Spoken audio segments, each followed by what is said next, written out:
the government of Uttar Pradesh and Uttarakhand, in their infinite wisdom, have mandated that eateries, along with the Kawar Jatra route, display the name of owners and staff members. A move clearly intended to instigate hate speeches and hate crimes targeting the minority community. We commend and thank the Honorable Supreme Court for swiftly intervening with a stay order against all these discriminatory directives. Sir, vacancies in tribal schools, 10,000 vacancies still lying left in Eklavya school, residential school, remains unfilled as of today. Sir, religious representation. Sir, religion belongs to an individual, whereas a festival is for everyone. Like the Honorable Chief Minister of West Bengal has said, Dharmo jar jar, Utsav Sobar. BJP doesn't have a single Muslim MP. Sir, listen to this. The whole country needs to know. The whole country needs to know that BJP doesn't have a single Muslim MP in Lok Sabha, Rajya Sabha, or any state assembly. Diversity isn't about the colors in our flag. It's about the people in our parliament. So the absence of diversity in parliament has tangible consequences in the past. It led to policies that overlooked the needs of marginalized communities, legislation that failed to address systematic injustices, and a governance structure that perpetuated inequality rather than fostering unity. The marginalized across the country have spoken with a strong voice, this time and unequivocally rejected a government that has betrayed their aspiration and rights. अब मैं मुसलमानों के बारे में कहना चाहता हूं, मुस्लिम समाज के लिए। बहुत से लोग ऐसे हैं जिनको मुस्लिम समाज की हिस्ट्री नहीं पता है। मैं बताना चाहता हूं, भारत से जब न्यूमेरिक सिस्टम सबसे पहले गया तो अल जहार थे सबसे पहले, जिन्होंने जाके 1793 में जो सूर्य सिद्धांत था उसका अरबी में ट्रांसलेशन हुआ सिंध हिंद। और हम बता रहे हैं हम किस तरह के मुस्लिम को साथ रखते हैं। डॉक्टर कलाम से बड़ा आलिम इस्लाम में साइंसदान नहीं हुआ, और आरिफ मोहम्मद खान साहब जो बिहार के गवर्नर हैं, उनसे बड़ा आलिम फाजिल मुसलमान आज सियासी जमात में तो नहीं होगा, ये मैं दावे के साथ कह सकता हूं। मगर मैं बताना चाहता हूं सर, उसके बाद उन्होंने एक किताब लिखी, एक सर 10th सेंचुरी के मुस्लिम राइटर थे जिन्होंने किताब लिखी, उसका नाम था the compendious book of balancing and completion according to Hindu calculation, जिसको शॉर्ट में अल जब्र कहा गया, और वहां से अलजबरा निकला, और सर उसके बाद अल ख्वारिज्म आया। और सर आज मेरे ख्याल से सदन के बहुत से लोगों को नहीं पता होगा, ये जो एल्गोरिथम वर्ड है ये अल ख्वारिज्म से आया हुआ है। एक जमाने में इस्लाम में बैतुल हिकमत था, यानी वो सबसे बड़ा हिकमत का केंद्र था, जब एक से एक लोग होते थे। बहुतों को नहीं पता होगा कि कोलंबस ने जिस नक्शे के थ्रू दुनिया ट्रेवल किया था वो बनाने वाला भी एक मुस्लिम था, अल इदरीसी। मगर सर एल्गोरिथम आज ऐसा बदला कि एआई के एज में दलगत भावना से ऊपर उठकर औरंगजेब के साथ खड़े हो गए।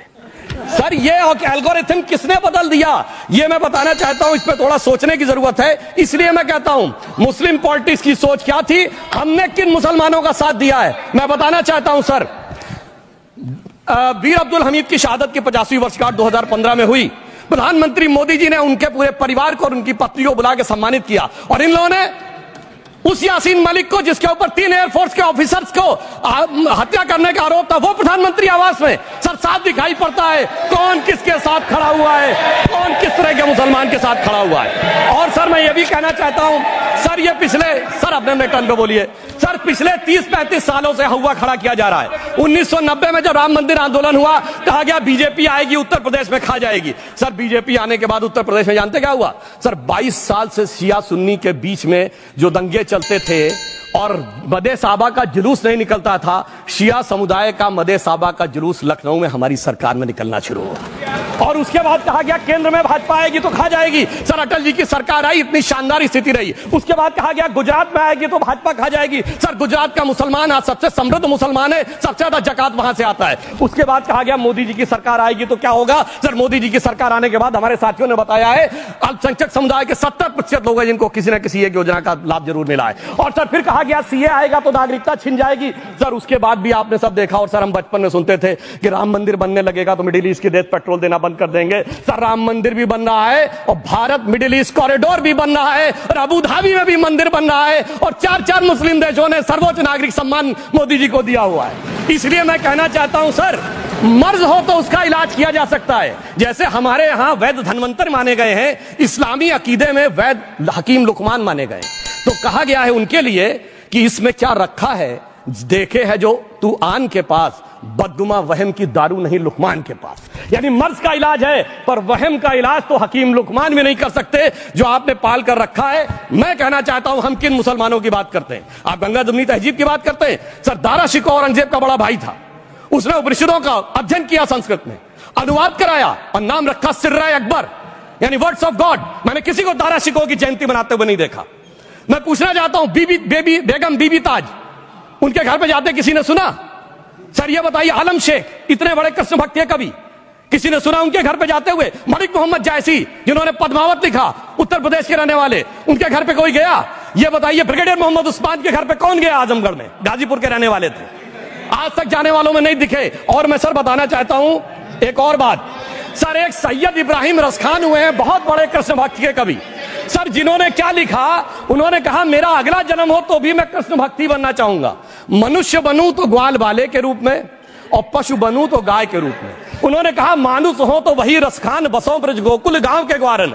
जो पशु हो तो कहा बस मेरो चरो नित नंद की धेनु मजारन।